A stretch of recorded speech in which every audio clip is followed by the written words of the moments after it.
Students, welcome back to the next lecture. નિવસન તંત્ર અંતર્ગત આજનો આપણો નેક્સ્ટ ટોપિક છે ઇકોલોજીકલ સક્સેશન, મતલબ કે પરિસ્થિતિકીય અનુક્રમણ. સૌથી પહેલાં અર્થ સમજવાનો છે આપણે. અનુક્રમણનો મતલબ શું થાય? અનુક્રમણ જે છે એનો મતલબ શું? તો કે અનુક્રમ શબ્દ જે છે તમારા માટે જાણીતો છે. અનુક્રમ એટલે તબક્કા વાઇઝ. પરિસ્થિતિકીય મતલબ શું? તો કે પૃથ્વી પર એવી કોઈ પણ પરિસ્થિતિના લીધે કોઈ એક નવા જૈવિક સમાજ જે છે એનું નિર્માણ થાય.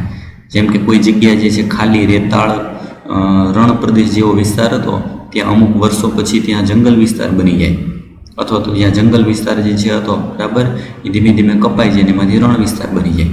કોઈ ખાલી શુષ્ક જગ્યા હોય બરાબર, એમાંથી જંગલ બનવું. એ કોઈ તળાવવાળો ભાગ હોય, તળાવ સુકાઈ જાય ને ત્યાં પાછો જે છે જાડી ઝાંખર વિસ્તાર બની જાય. આ બધા જે ફેરફારો તબક્કાવાઇઝ થવાની પ્રક્રિયા એને નામ આપેલું છે પરિસ્થિતિકીય અનુક્રમણ. બરાબર, આવા અનુક્રમણ જે છે એના મુખ્ય સ્ટેપ કયા છે અને એ સ્ટેપ માટેની પાયાની જાતિઓ જે છે કઈ કઈ છે એના વિશે આપણે આજે સમજવાનું છે. એટલે સૌથી પહેલાં એની સાથે સંકળાયેલા જે છે કેટલાક સામાન્ય શબ્દો જે છે એ પહેલાં સમજી લે. જો તો શરૂઆતમાં આપેલું છે સમાજની લાક્ષણિકતાઓ અને પર્યાવરણ પ્રત્યેની પ્રતિક્રિયા, તેમજ આવી પ્રતિક્રિયા કેવા પ્રકારે એક વ્યક્તિગત પ્રતિક્રિયાથી જુદી પડે તેનો અભ્યાસ કર્યો છે. એટલે આપણા માટે ઇમ્પોર્ટન્ટ નથી. અહીંથી સ્ટાર્ટ થાય છે. બધા સમાજની મહત્વપૂર્ણ લાક્ષણિકતા એ છે કે પર્યાવરણની બદલાતી પરિસ્થિતિઓની સાથે તેમના બંધારણ અને રચનામાં પણ સતત પરિવર્તન થતું રહે છે. એટલે શું કીધું? જો કોઈ પણ સમાજ હોય, જૈવિક સમાજ બરાબર, એ જંગલનો સમાજ હોય, તળાવનો સમાજ હોય કે કોઈ પણ, એમાં જેમ જેમ પર્યાવરણની સ્થિતિ બદલાય એમાં એના બંધારણમાં ફેરફાર થાય અને એની રચનામાં પણ ફેરફાર થાય. આ પરિવર્તન શ્રેણીબદ્ધ અને ક્રમબદ્ધ તથા ભૌતિક પર્યાવરણમાં થતા ફેરફારને સમાંતર હોય. શ્રેણીબદ્ધ થતી તબક્કાવાઇઝ એક પ્રક્રિયા છે. એ કોના ઉપર આધારિત હોય? તો કે એની આજુબાજુનું ભૌતિક પર્યાવરણ કેવું બદલે છે એના ઉપર આધારિત હોય. કોઈ તળાવ વિસ્તાર હોય, સુકાઈ જાય ને ત્યાં જે છે તૃણ વિસ્તાર બની જાય, ઘાસ જે છે વાળો વિસ્તાર, તેના માટે જવાબદાર હોય એની આજુબાજુનું ભૌતિક પર્યાવરણ. બરાબર, મતલબ કે ત્યાંનું પ્રકાશ, તાપમાન જે છે, આવા જે ભેજ કેવો છે, આ બધી પરિસ્થિતિ નક્કી કરશે એ કઈ પરિસ્થિતિમાં ફેરવાશે. આથી આ પ્રકારનો ફેરફાર છેવટે એક એવા સમાજનું નિર્માણ કરે છે જે પર્યાવરણ સાથેના સંતુલનની નજીક હોય. એ ફેરફાર શું કામ થાય છે? ફેરફાર થવા માટેનું કારણ હોય ને આજુબાજુની ભૌતિક પરિસ્થિતિને અનુકૂળ ન હોય. એટલે જ્યારે અનુકૂળ જે છે થઈ જાય ત્યારે એક સંતુલિત સમાજનું નિર્માણ થશે. એ સમાજ જે છે નામ આપ્યો તેને ચરમ સમાજ એટલે કે ક્લાઇમેક્સ કોમ્યુનિટી તરીકે ઓળખવામાં આવે છે. મતલબ કોઈ વિસ્તારમાં જંગલ વિસ્તાર નિર્માણ થયો છે, એ જંગલ ત્યાંનું સ્થાયી જે છે ચરમ સમાજ કહે છે. ચરમ મતલબ છેલ્લી સ્ટેજ. બરાબર, કોઈ પણ સમાજમાં સ્ટેપ બાય સ્ટેપ ફેરફાર થતા જાય એમાં છેલ્લી કક્ષા જે નિર્માણ થાય છે એને કહેવાય એનું ક્લાઇમેક્સ કોમ્યુનિટી, ચરમ સમાજ. બરાબર, કે જે સૌથી અનુકૂલિત જે છે જેવ સમાજ છે એની આજુબાજુની પરિસ્થિતિ પ્રમાણે આપેલ ક્ષેત્રમાં જાતિના બંધારણમાં થતા ક્રમશઃ અને ધારી શકાય તેવા ફેરફારોને પરિસ્થિતિકીય અનુક્રમણ એટલે કે ઇકોલોજીકલ સક્સેશન કહે છે. આ વ્યાખ્યા. બરાબર, કોઈ પણ ક્ષેત્ર હોય, વ્યાખ્યા જો, કોઈ પણ ક્ષેત્રમાં જાતિનું બંધારણ, ત્યાંની જે જાતિ હોય એ જાતિના બંધારણમાં એવો ક્રમશઃ ફેરફાર થાય કે જે ફેરફાર આપણે ધારી શકતા હોય કે ભવિષ્યમાં કદાચ આવું થવાનું છે, એવા ફેરફારને નામ આપ્યું પરિસ્થિતિકીય અનુક્રમણ. અનુક્રમણ મતલબ અનુક્રમમાં ક્રમશઃ થતા ફેરફાર. બરાબર, જેમાં જ્યાં સજીવો જ નહોતા ત્યાં કોઈ સજીવ નિર્માણ થઈ જાય. બરાબર, જ્યાં પાણીવાળો વિસ્તાર હોય ત્યાં જમીનવાળો વિસ્તાર ફેરવાય છે. આવા જે ફેરફારો જે આપણે ધારી શકતા હોય ફેરફારો હોય એને કહેવાય પરિસ્થિતિકીય અનુક્રમણ. અનુક્રમણ દરમિયાન કેટલીક જાતિઓ જે તે વિસ્તારમાં વસાહતો સર્જે છે. આ ફેરફારો એવા પણ હોય કે દરમિયાનમાં અમુક જાતિઓ નિર્માણ થાય અને તેમની વસ્તી ઘણી સંખ્યામાં વધવા પામે, જ્યારે બીજી જાતિઓની સંખ્યા છે જે ઘટતી જાય અથવા તો અદૃશ્ય થાય. દાખલા તરીકે કોઈ તળાવ હોય, તળાવ સુકાઈ જાય, એને ત્યાં જમીન વિસ્તાર થઈ જાય તો શું થશે? તળાવ જ્યારે હતું ત્યારે તળાવની અંદર જે નિવસંતર હતું, તળાવની જે જાતિઓ હતી, માછલીઓ હતી કે સૂક્ષ્મજીવો હતા, એ બધા મૃત્યુ પામશે. મતલબ એની વસ્તી ઘટતી જાય અને એની ઉપર જે વનસ્પતિ જે છે નિર્માણ થાય, ઘાસ વિસ્તાર નિર્માણ થાય, તો ઘાસની આજુબાજુમાં જે એની સાથે સંકળાયેલી જાતિ હોય એની સંખ્યા વધતી જશે. આવા ફેરફારો જે છે એ અનુક્રમણ દરમિયાન જોવા મળી શકે. એના પછી સમાજનો સમગ્ર ક્રમ જે આપેલ વિસ્તારમાં સફળતાપૂર્વક અનુક્રમિત રીતે પરિવર્તિત થાય છે તેને ક્રમક કહે છે. मतलब કે અનુક્રમણમાં થતા સ્ટેપ, એ એક એક સ્ટેપને નામ આપ્યું ક્રમક, બરાબર, સ્ટેપ બાય સ્ટેપ, બરાબર. આ પ્રક્રિયા સીધી સીધી જે ન થતી હોય એમાં હજારો વર્ષો પણ લાગી શકે, બરાબર. કોઈ તળાવ સુકાઈ જાય એના પર જમીન વિસ્તાર નિર્માણ થવો તેના માટે સ્ટેપ બાય સ્ટેપ પ્રક્રિયા થશે, બરાબર. સ્ટેપ બાય સ્ટેપ જે પ્રક્રિયા થાય પરિવર્તન, એને નામ આપ્યું ક્રમક. વ્યક્તિગત પરિવર્તનશીલ સમુદાયોને ક્રમિકી અવસ્થાઓ કે ક્રમિકી સમાજ કહે છે. વ્યક્તિગત કોઈ પણ પરિવર્તન થાય સમુદાયમાં શું ફેરફાર આવે છે, આપણી સમુદાયમાં થતો ફેરફાર એને નામ આપ્યું એની ક્રમિકી અવસ્થાઓ. એક એક ક્રમમાં ફેરફાર આવતી અવસ્થાઓ જેને નામ આપ્યું ક્રમિકી અવસ્થાઓ, અથવા તો એમાં નિર્માણ થતો અલગ અલગ સમાજ એને નામ આપ્યું ક્રમિકી સમાજ. ક્રમિકી અવસ્થાઓમાં સજીવોની જાતિઓમાં ભિન્નતામાં જાતિ કે સજીવોની સંખ્યામાં વધારો અને તેની કુલ જીવભારમાં વધારો થવા જેવા પરિવર્તનો થાય છે. જેમ જેમ સ્ટેપ બાય સ્ટેપ અનુક્રમણ થશે એમ એમાં ફેરફારો શું આવે, તો ફેરફાર શું હોય જો, તો કે દાખલા તરીકે એ સજીવોની જાતિ બદલાય, એક જાતિ હતી ગાયબ થઈ જાય, બીજી નવી જાતિ નિર્માણ થાય. જાતિ કે એની સંખ્યાના સજીવો જે છે એમાં વધારો થાય, જાતિની સંખ્યા વધે અથવા તો સજીવોની સંખ્યા વધે, એ વધી શકે, અને એના કુલ જીવભારમાં વધારો થાય. આવા બધા પરિવર્તનો એક અવસ્થામાંથી બીજી અવસ્થામાં આવી શકે, જેને નામ આપ્યું ક્રમિકી અવસ્થાઓ. વિશ્વમાં પ્રવર્તમાન સમાજો ધરતી પરની જીવનની શરૂઆત થઈ ત્યારથી લાખો વર્ષોના અનુક્રમણના પરિણામ સ્વરૂપે રચાયા છે. મતલબ હાલમાં જે કાંઈ પણ જૈવિક સમાજો અવેલેબલ છે, ઉપલબ્ધ છે, એ બધા જ્યારે ધરતી પર જીવનની શરૂઆત થઈ ત્યારથી માંડીને લાખો વર્ષોના પરિણામે નિર્માણ થયા છે. મતલબ અનુક્રમણ તો થયેલું જ છે, કારણ કે વિશ્વમાં પહેલેથી જ કોઈ જાતિ છે નહીં. એ અનુકૂલન સાધતા છેલ્લે જે સ્થાયી સમાજ નિર્માણ થયો હોય, જે અનુકૂલન સાધી લીધેલો હોય, એવા સમાજ જે છે આપણે અત્યારે જોઈ રહ્યા છીએ. વાસ્તવિક રીતે અનુક્રમણ અને ઉત્ક્રાંતિ એ સમાંતર પ્રક્રિયાઓ હતી, બરાબર. જેમ જેમ અનુક્રમણ થતું ગયું એમ સાથે સાથે ઉત્ક્રાંતિ થતી ગઈ. મતલબ કોઈ એક ચોક્કસ નિવસન તંત્ર જે છે સ્થાયી થતું ગયું, એની સાથે ચોક્કસ જાતિઓ જે છે એમાં લક્ષણોમાં ફેરફાર આવતા ગયા. એટલે આપણે અનુક્રમણ અને ઉત્ક્રાંતિ એક સાથે થતી પ્રક્રિયાઓ હતી એવું માની શકીએ.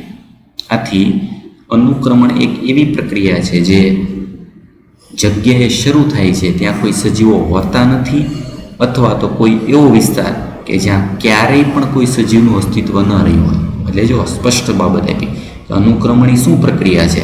અનુક્રમણ એટલે સિમ્પલ કે જ્યાં કોઈ સજીવો નહોતા ત્યાં સજીવો નિર્માણ થવાની પ્રક્રિયા. પહેલાં કોઈ સજીવો હતા જ નહીં, અથવા તો ત્યાં કોઈ પણ સજીવોનું અસ્તિત્વ જ ન રહ્યું.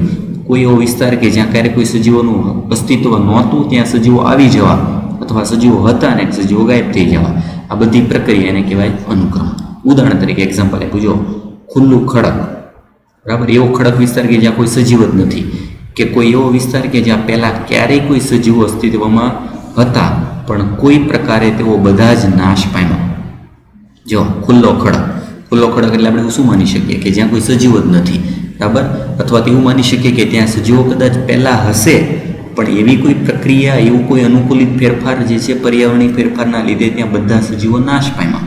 તો પહેલાંના પ્રાથમિક અનુક્રમણ કહે છે અને બીજું જે છે એને દ્વિતીય અનુક્રમણ કહે છે. આ બંને જે છે એમાં તફાવત શું છે યાદ રાખવાનો છે. જો બંનેનો અર્થ સિમ્પલ સમજાવી દો. આ સિમ્પલ અર્થ જે છે પૂછાય કે બંનેનો અર્થ શું છે. તો પ્રાથમિક અનુક્રમણ જે છે, પ્રાથમિક અનુક્રમણનો મતલબ કે જ્યાં પહેલાં કોઈ સજીવો અસ્તિત્વ હોતા નથી. મતલબ સજીવ જ નહોતા ને ત્યાં કોઈ સજીવ નિર્માણ થાય તેને શું કહેવાય? પ્રાથમિક અનુક્રમણ. દ્વિતીયક અનુક્રમણ જે છે એનો મતલબ શું? પહેલેથી કોઈ સજીવ હાજર હતા. એક સજીવો ત્યાં હોય જ છે. દાખલા તરીકે તળાવ હોય ને તળાવ સુકાય ને તેમાંથી જંગલ બની ગયું. તો તળાવના નિવસન તંત્રમાં તળાવ પહેલેથી હતું જ તે, પછી એમાંથી નિર્માણ થયું બીજા કોઈ સજીવો, બીજી જાતિ નિર્માણ થાય. પહેલેથી કોઈ સજીવ હાજર હોય તો દ્વિતીય અનુક્રમણ. પહેલાં કોઈ સજીવ હતા જ નહીં ને નવા સજીવ નિર્માણ થાય તેને કહેવાય પ્રાથમિક અનુક્રમણ. એટલે આ બંને જે છે એનો તફાવત યાદ રાખવાનો છે, બરાબર. ઉદાહરણ ભણવાના છે, બરાબર. એમાં બંને જે છે એની સામાન્ય માહિતી આપેલી છે. જેમ કે પ્રાથમિક અનુક્રમણ જ્યાં થાય છે ત્યાં વિસ્તારના ઉદાહરણ એક્ઝામ્પલ આપ્યું. જેમ કે નવા ઠંડા પડેલા લાવા, જો લાવારસ જે છે જે ઠંડો પડતો હોય તો સ્વાભાવિક છે ત્યાં કોઈ પૃથ્વીના પેટાળમાંથી ગરમ જે છે લાવા નીકળતો હોય તો ત્યાં સજીવો કોઈ પહેલાં હોય જ નહીં. ખુલ્લા ખડકો, નવસર્જિત તળાવ, જળાશય વગેરે છે. આ બધા શું છે તો કે જ્યાં પ્રાથમિક અનુક્રમણ થશે, મતલબ ત્યાં કોઈ પહેલાં સજીવો નથી. હવે પર્યાવરણીય ફેરફારના લીધે નવા સજીવનું નિર્માણ ત્યાં થશે. નવા જૈવિક સમાજના સ્થાપનાની પ્રક્રિયા પણ ધીમી હોય છે. જ્યાં નવો સમાજ નિર્માણ થશે, જૈવિક સમાજ, એની પ્રક્રિયા ધીમી હોય. વિવિધ સજીવોના જૈવિક સમાજની સંસ્થાપના થાય તે પહેલાં ત્યાં ભૂમિ હોવી આવશ્યક છે. સ્વાભાવિક છે કે કોઈ પણ જગ્યાએ જ્યાં નવા સજીવની શરૂઆત થવી હોય તેના માટે ત્યાં પહેલાં ભૂમિનું નિર્માણ થવું જરૂરી છે. મહદઅંશે આબોહવા પર આધારિત ખુલ્લા ખડક પર ફળદ્રુપ જમીનની નિર્માણની પ્રાકૃતિક પ્રક્રિયામાં સદીઓથી હજારો વર્ષો લાગે છે. વિચારો જ્યાં ખુલ્લો ખડક છે, ખાલી આ ખડક વિસ્તાર જે છે એમાંથી ફળદ્રુપ જમીન મતલબ કે જ્યાં આપણે ખેતી જે છે કરી શકીએ, ત્યાં ઉગાડી શકીએ બીજને. આવા ખુલ્લા ખડકમાંથી ફળદ્રુપ જમીન બનાવવા માટે કુદરતી પ્રક્રિયાઓ થાય તેમાં સદીઓથી હજારો વર્ષો લાગી શકે. બરાબર, મતલબ હાલમાં જે આપણે ખેતી લાયક જમીન છે આપણી પાસે, એ ખેતી લાયક જમીન કદાચ પહેલેથી નહીં હોય, ત્યાં પહેલાં કોઈ ખડકો પણ હોઈ શકે. એની ખડકોમાંથી ધીમે ધીમે હજારો વર્ષોની પ્રક્રિયા, કુદરતી પ્રક્રિયા દ્વારા એમાંથી ફળદ્રુપ જમીનનું નિર્માણ થયું હશે. એ ફળદ્રુપ જમીન નિર્માણ થાય પછી એમાંથી કોઈ પણ ત્યાં જૈવ સમાજનું નિર્માણ થઈ શકે. એટલે એ શું થઈ ગયું? પ્રાથમિક પ્રકારનું અનુક્રમણ. હવે એના એક્ઝામ્પલ ભણવાનું છે. બીજો છે ભાગ દ્વિતીય અનુક્રમણ. દ્વિતીય અનુક્રમણ એવા વિસ્તારમાં શરૂ થાય છે કે જ્યાં પ્રાકૃતિક જૈવ સમાજો નાશ પામ્યા હોય. જો પ્રાકૃતિક જૈવ સમાજ પહેલાં હતા જ તે, પણ એ નાશ પામેલા છે. મતલબ શરૂઆતમાં પહેલાં કોઈ સજીવો હતા, એ કોઈ પણ કારણસર નાશ પામેલા છે. એટલે સજીવો નથી, પણ એવું નથી કે પહેલેથી જ નથી. મતલબ કે ત્યાં પહેલાં સજીવો હતા પણ એ નાશ પામેલા હોય ને ત્યાં કોઈ અનુક્રમણ થાય તેને શું કહેવાય? દ્વિતીય અનુક્રમણ. જેમ કે પૂર્ણપણે ત્યજાયેલી ખેતી લાયક જમીન, સળગી ગયેલા કે કાપી નાખેલા જંગલો, પૂરથી પ્રભાવિત જમીન. જો આ એવી આફતો છે કુદરતી કે જ્યાં પહેલાં સજીવો હતા પણ કોઈ પણ આફતના લીધે ત્યાં સજીવો બધા મૃત્યુ પામ્યા. દાખલા તરીકે ખેતીલાયક જમીન હોય એ પૂર્ણપણે ત્યજાયેલી ખેતીલાયક જમીન કે જ્યાં કોઈ આપણે ખેતી નથી કરતા, એ રણ જેવો વિસ્તાર બની જાય. સળગી ગયેલા કે કાપી નાખેલા જંગલ વિસ્તાર હતા એ સંપૂર્ણપણે નાશ થઈ જાય. એટલે જ્યાં જેટલા સજીવો હોય ત્યાં બધા મૃત્યુ પામે. કોઈ જમીન જે છે એમાં પૂરથી પ્રભાવિત થઈ, જમીન જે છે આખી પૂરના લીધે તણાઈ જાય ને એની અંદર રહેલા બધા સજીવો એકસાથે નાશ પામે. જેથી કરીને કેટલીક માટી કે અવસાદન તેમાં હાજર હોય છે.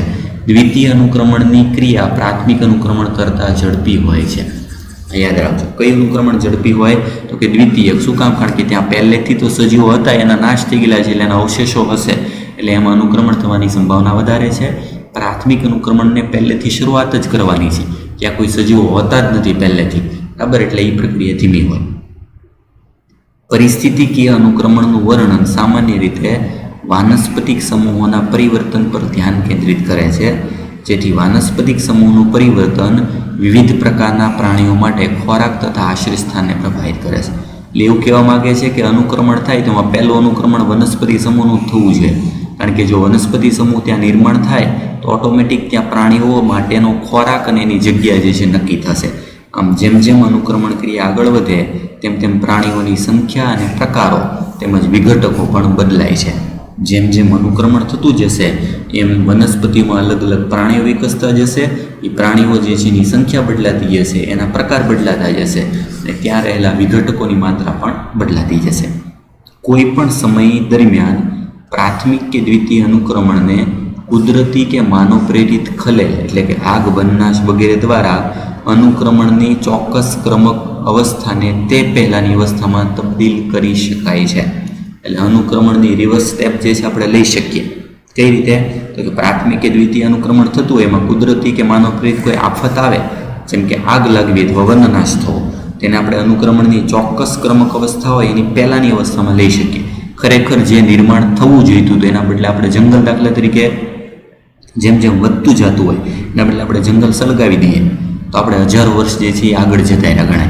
કારણ કે ત્યાં હવે ફરીથી પાછું ક્યારે નવેસરથી જંગલ નિર્માણ થાય એના માટે ફરીથી બીજા હજારો વર્ષો લાગી જશે. આમ આવા પ્રકારની ખલેલોથી એવી નવી સ્થિતિઓ નિર્માણ થાય જેમાં કેટલીક નવી જાતિઓના વિકાસને પણ પ્રોત્સાહન મળે છે અને અન્ય જાતિઓ હતોત્સાહિત કે ખસી જાય છે. જ્યારે આવી કોઈ પણ કુદરતી કે માનવ પ્રેરિત આફતો સર્જાય એના લીધે ત્યાં જે હતી જાતિઓ બધી નાશ થઈ જાય ને એની જગ્યાએ કોઈ નવી જાતિઓનું નિર્માણ થવાની સંભાવના પણ મળી શકે. નેક્સ્ટ આવું ઉદાહરણ, એમાં ફર્સ્ટ ઉદાહરણ જે છે એમાં આવે છે વનસ્પતિઓનું અનુક્રમણ. બેઠે બેઠી જે છે ટેક્સ્ટબુકની લાઈન કે અનુક્રમણના તબક્કા કયા છે વનસ્પતિના, બરાબર, સ્ટેપ પૂછાય છે સિમ્પલ ટેક્સ્ટબુક પ્રમાણે બેઠે બેઠી લાઈન, બરાબર. સૌથી પહેલાં વનસ્પતિ અનુક્રમણના પ્રકાર કયા કયા છે એના વિશે આપેલું છે. જો નૈસર્ગિક નિવાસસ્થાનોની પ્રકૃતિ પર આધારિત, ભલે તે પાણી હોય કે ખૂબ ભીના વિસ્તારો, ખૂબ જ શુષ્ક વિસ્તારો હોય, વનસ્પતિના અનુક્રમણને અનુક્રમે બે પ્રકારમાં વિભાજિત કર્યા છે. એક જલ આરંભી કે શુષ્ક આરંભી. જેરાસ જલ આરંભી અનુક્રમણ પહેલો પ્રકાર, જેમાં ખૂબ જ જલમગ્ન વિસ્તારો થાય છે અને અનુક્રમિત શ્રેણી જલીયમાંથી સંક્રમિત મધ્યમ જલ પરિસ્થિતિ તરફ આગળ વધે છે. એટલે પહેલો પ્રકાર જો જલ આરંભી અનુક્રમણ મતલબ ત્યાં પહેલેથી પાણી છે, પાણીવાળો વિસ્તાર ધીમે ધીમે સુકાય અને મધ્યમ જલ પરિસ્થિતિ તરફ નિર્માણ પામે, મતલબ કે જ્યાં ભેજવાળી જમીન હોય એ તરફ ફેરફાર થાય, એવા વિસ્તારને કહેવાય જલ આરંભી અનુક્રમણ, હાઇડ્રેસ સક્સેશન. બીજો પ્રકાર એનાથી વિરુદ્ધ શુષ્ક આરંભી અનુક્રમણ. શુષ્ક આરંભી અનુક્રમણ જે છે જેરાસ, એનો મતલબ કે જ્યાં શુષ્ક વિસ્તારથી શરૂ થાય અને તે આગળ જતા જીર્ણતામાંથી સંક્રમિત મધ્યમ જલ પરિસ્થિતિ તરફ વિકાસ પામે. એટલે આમાં મહત્વની બાબત શું છે, જો જલીય વિસ્તાર હોય એમાંથી મધ્યમ જલ વિસ્તાર થાય અને શુષ્ક વિસ્તાર હોય એમાંથી મધ્યમ જલ વિસ્તાર નિર્માણ થાય. આમ જલ આરંભી કે શુષ્ક આરંભી બંને અનુક્રમણો એ મધ્યમ જલ પરિસ્થિતિ તરફ દોરાય છે, નહીં કે અતિશય શુષ્ક કે ન તો ખૂબ જ ભેજમય. એટલે યાદ રાખવાનું છે કે આપણે ધારીએ એ પ્રમાણે પાણીવાળા વિસ્તાર ક્યારેક ખૂબ પાણીવાળા વિસ્તારમાં નિર્માણ નથી થતો અને શુષ્ક વિસ્તાર જે છે એ ખૂબ જ શુષ્ક વિસ્તારમાં નથી પરિણમતો. બંનેમાંથી એનું અનુક્રમણ કેવા વિસ્તારમાં થાય તો કે મધ્યમ જલ વિસ્તાર, મતલબ ભેજવાળી જમીન વિસ્તારમાં એનું અનુક્રમણ થાય. બરાબર. શરૂઆત ક્યાંથી થાય છે એના આધારે એનો પ્રકાર. જો જલજ વિસ્તારથી શરૂઆત થતી હોય તેને કહેવાય જલ આરંભી અનુક્રમણ, જેમાંથી નિર્માણ થશે ભેજવાળી જમીન મતલબ મધ્યમ જલ પરિસ્થિતિ. અને જો શુષ્ક રણ પ્રદેશ જેવા વિસ્તારમાંથી શરૂઆત થતી હોય તેને કહેવાય શુષ્ક આરંભી અને એનું નિર્માણ પણ આગળ જતા થશે મધ્યમ જલ પરિસ્થિતિમાં. એટલે આ પહેલા બે પ્રકાર, શરૂઆત ક્યાં થાય છે એના આધારે. નેક્સ્ટ, જાતિ જે ખુલ્લા વિસ્તાર પર અનુક્રમિત થાય છે તેને સ્થાપક જાતિ કે પાયાની જાતિ, પાયોનિયર સ્પેસીસ. જો પાયોનિયર મતલબ કે પાયાની જાતિ, કોઈ પણ અનુક્રમણમાં પહેલી નિર્માણ થનારી જાતિ જેને કહેવાય પાયોનિયર સ્પેસીસ, સ્થાપક જાતિ કહેવામાં આવે છે. બરાબર. જે ખુલ્લો વિસ્તાર હતો મતલબ ત્યાં કોઈ જાતિ હતી જ નહીં, ત્યાં પહેલી જે જાતિ નિર્માણ થાય એને નામ આપ્યું પાયાની જાતિ અથવા સ્થાપક જાતિ.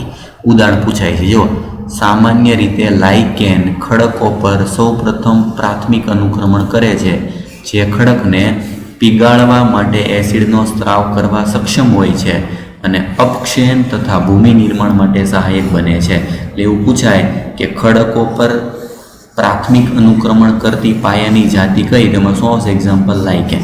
ખડકો પર પહેલી જે નિર્માણ થનારી જાતિ જે છે એ છે પાયાની જાતિ લાઇકેન. લાઇકેન સૌથી પહેલી પાયાની જાતિ છે. એ શું કામ પાયાની જાતિ છે? કારણ કે ખડકોને ઓગાળવા માટે જવાબદાર ક્ષારનું નિર્માણ કરી શકે અને એ ભૂમિ નિર્માણ કરવા માટે સહાયક છે. ત્યાર પછી એટલે સૌથી પહેલું લાઇકેન આવે, ત્યાર પછી તે દ્વિઅંગીઓ જેવી ખૂબ જ નાની વનસ્પતિ માટેના વિકાસનો માર્ગ બનાવે. એટલે વનસ્પતિ અનુક્રમણમાં સૌથી પહેલી જાતિ લાઇકેન, પછી એમાંથી નિર્માણ થયું દ્વિઅંગી, જેઓ ભૂમિની ઓછી માત્રામાં પણ પોતાની પકડ જકડી રાખવા સક્ષમ છે. સમયની સાથે સાથે મોટી વનસ્પતિ દ્વારા સફળતાપૂર્વક તેમનું સ્થાન લેવાય છે અને પછી કેટલીક વધુ અવસ્થાઓ બાદ અંતે એક સ્થાયી ચરમ અવસ્થા એટલે કે વન સમાજ, છેલ્લી ચરમ અવસ્થા એટલે છેલ્લું સ્ટેજ શું થઈ ગયું? વન અવસ્થા, મતલબ કે જંગલ નિર્માણ પામે છે. એટલે શું થઈ ગયું? જો આમાં તમે ક્રમ જોશો ને તો ક્રમ જે છે એના પરથી ખ્યાલ આવશે કે તમારે વનસ્પતિ જે છે વનસ્પતિ અનુક્રમણ જે છે એમાં આ કયું અનુક્રમણ થશે? પ્રાથમિક, કારણ કે ત્યાં પહેલું જે છે કોઈ સજીવ હતા જ નહીં. પ્રાથમિક જાતિ કઈ થઈ ગઈ? લાઇકેન. લાઇકેનમાંથી નિર્માણ થયું દ્વિઅંગી. બરાબર. દ્વિઅંગીવાળા ભાગ જે છે એમાંથી નિર્માણ થઈ ગઈ દાખલા તરીકે કોઈ મોટી વનસ્પતિ મતલબ કઈ થશે તો કે અનાવૃત કે આવૃત બીજધારી જે છે વનસ્પતિઓનું નિર્માણ થાય અને આવૃત અનાવૃત બીજધારીમાંથી છેલ્લે ચરમ અવસ્થા તરીકે આવશે જંગલ અવસ્થા. એ શું છે? ચરમ અવસ્થા, છેલ્લું સ્ટેજ. અને લાઇકેન જે છે એ શું થશે? સ્થાપક અથવા તો પાયાની જાતિ. જ્યાં પહેલાં કોઈ જાતિ હતી જ નહીં, શરૂઆત થઈ એટલે આ કયું અનુક્રમણ કહેવાય? પ્રાથમિક વનસ્પતિનું અનુક્રમણ. બરાબર. લાઇકેન, દ્વિઅંગી, અનાવૃત આવૃત બીજધારી વનસ્પતિ અને છેલ્લે જંગલ એટલે કે ચરમ અવસ્થા જે ક્લાઇમેક્સ સ્ટેજ છે.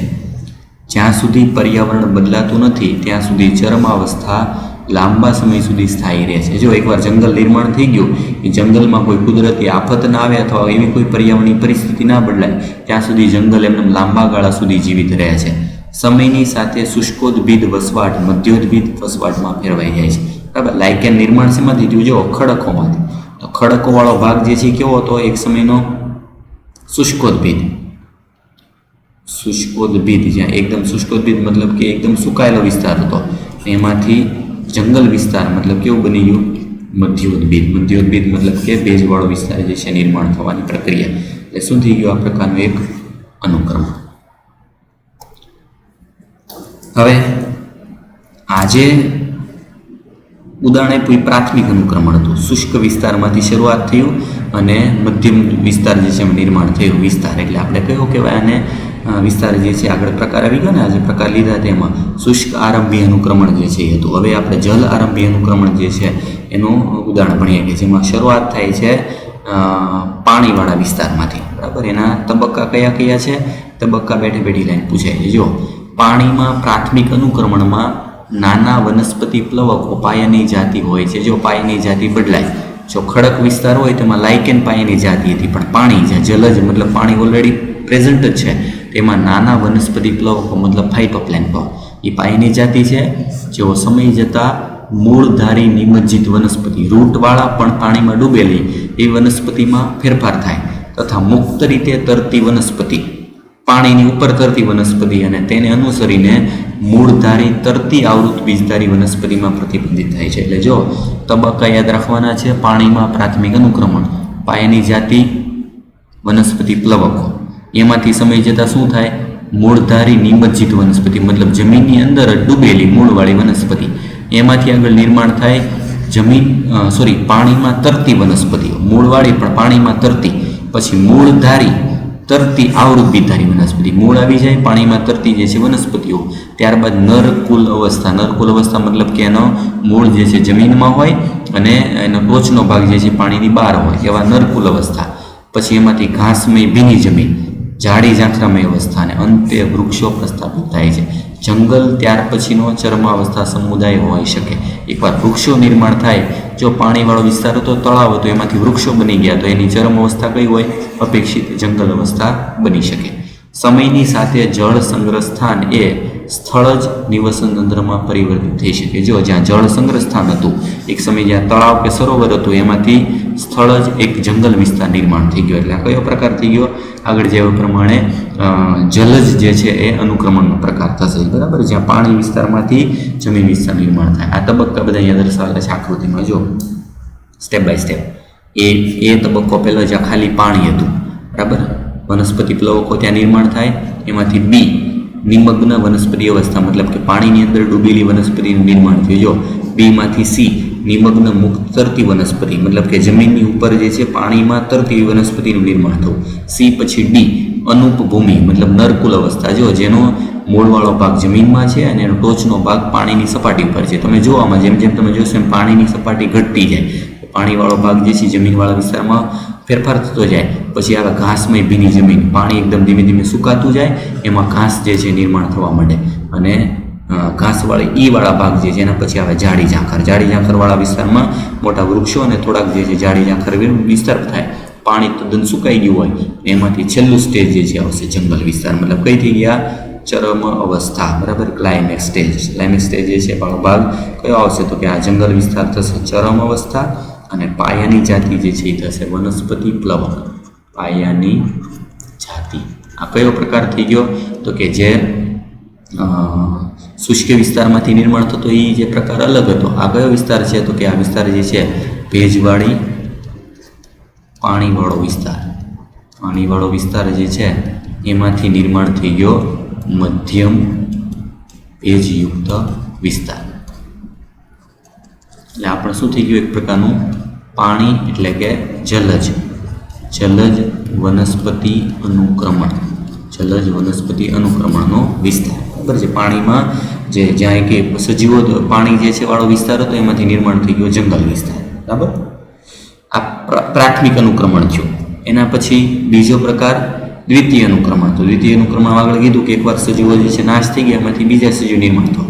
દ્વિતીય અનુક્રમણમાં જાતિનું આક્રમણ ભૂમિની સ્થિતિ, પાણીની ઉપલબ્ધિ, પર્યાવરણ તથા બીજ કે તેમાં રહેલા અન્ય પ્રાંકુરો પર આધારિત હોય છે. આ મુદ્દે યાદ રાખવાના છે. દ્વિતીય અનુક્રમણમાં કયા કયા પરિબળો આધાર રાખે? જાતિનું આક્રમણ, કોઈ નવી જાતિ એમાં આવે છે, ભૂમિની સ્થિતિ કેવી છે, ત્યાં પાણી છે કે નહીં, ત્યાંનું પર્યાવરણ કેવું છે, બીજ કેવું છે કે એની અંદર પ્રાંકુરો કેવા છે. જો કે પહેલેથી ભૂમિ ત્યાં ખરેખર હાજર હોય છે, અહીં અનુક્રમણનો દર ખૂબ જ ઝડપી હોય છે. આગળ પણ આવી ગયું, પ્રાથમિક અનુક્રમણ કરતાં દ્વિતીય અનુક્રમણ વધારે ઝડપી હોય, કારણ કે ત્યાં ઓલરેડી પહેલાં સજીવો હતા, એ નાશ થયેલા છે. આથી ચરમાવસ્થા પણ ખૂબ જ ત્વરિત રીતે પ્રાપ્ત થાય છે. પ્રાથમિક અનુક્રમણમાં ચરમાવસ્થા લાગતા વર્ષો નીકળી જાય, એની સરખામણીમાં આમાં ઝડપી પ્રક્રિયા થશે. સમજવા માટે મહત્વનું છે કે અનુક્રમણ, ખાસ કરીને પ્રાથમિક અનુક્રમણ, એ ખૂબ ધીમી પ્રક્રિયા છે, જેને ચરમાવસ્થા સુધી પહોંચવા માટે કદાચ 1000 વર્ષો લાગે. જ્યારે બીજું મહત્વનું સત્ય એ છે કે બધા અનુક્રમણ ભલે પાણીમાં હોય કે ભૂમિ પર, એક સરખા જ પ્રકારે ચરમાવસ્થા સમાજ એ મધ્યમ જલ પરિસ્થિતિ તરફ આગળ વધે છે.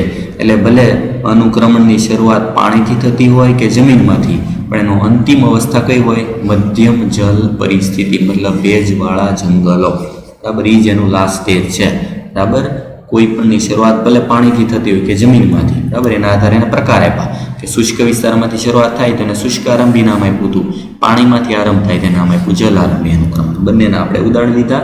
અને એનું છેલ્લું સ્ટેજ જે છે મુખ્ય શું હોય તો કે એમાં ભેજવાળા જંગલો, બરાબર. તફાવત યાદ રાખવાનો છે. પ્રાથમિક અનુક્રમણ જે છે ધીમું હોય, 1000 વર્ષો લાગે. દ્વિતીય અનુક્રમણ જે છે એ ઝડપી હોય અને એમાં ચરમાવસ્થા જલ્દી લાગુ પડે. બાકી આકૃતિ નામદેશન જે આપેલા છે ABCDE પ્રમાણે નામદેશનમાં તબક્કા પૂછાય, અને એમને પણ સ્ટેપ બાય સ્ટેપ આ તબક્કા પૂછાય છે કે નીચેનામાંથી કયું સ્ટેપ યોગ્ય છે. તો આ તબક્કા યાદ રાખવાના. સૌથી પહેલી પાયાની જાતિ વનસ્પતિ પ્લવક, પછી મૂળધારીની મસ્જિદ, મુક્ત તરતી વનસ્પતિ, પછી મૂળધારી આવૃત્તિધારી, પછી નરકુલ, પછી ઘાસ, ઝાડી ઝાંખર અને જંગલ એટલે કે વૃક્ષો. આ તબક્કા જે સ્ટેપ બાય સ્ટેપ યાદ રાખવાના છે. ટેક્સ્ટ બુકની બેઠી બેઠી લાઈનવાળા ભાગ જે છે થિયરિકલ ભાગ થોડોક વધારે છે, બરાબર. સમજીને આમાંથી અનુક્રમણ શું કહેવાય, અનુક્રમણના પ્રકારો, અને એમાં વનસ્પતિ અનુક્રમણને ઉદાહરણ આપેલું છે, બરાબર. આટલું યાદ રાખવાનું છે. બાકીનું નેક્સ્ટ જે છે આપણે આગળના લેક્ચરમાં જોઈશું.